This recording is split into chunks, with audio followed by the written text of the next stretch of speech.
الثالثة هي والمصورين دور كبير في إبراز الأخ محمد القرح. تشهدها البيضاء خلال مسيرة الطفولة والبراءة، تطالب زعيم مسيرة الثورة بصاحب الأسود.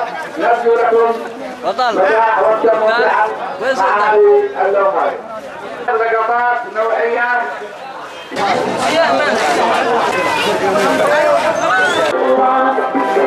علمينا كيف نسلك العلائق، علمينا فوق تأثيراتنا فوق المناصب، علمينا حتى بثقة كل العوائق، علمينا أمتنا تبدو فخورا، علمينا.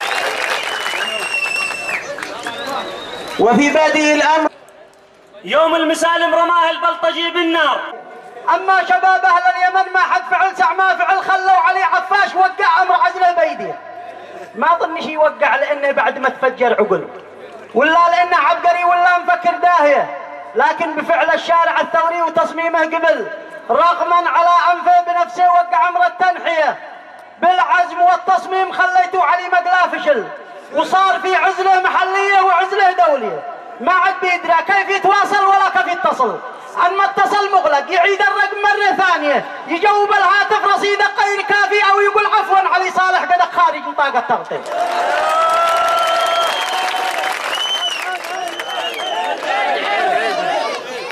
ما عاد بيدرى كيف يتواصل ولا كيف يتصل.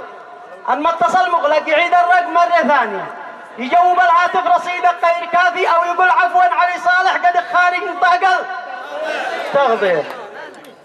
هذه القصيدة آخرها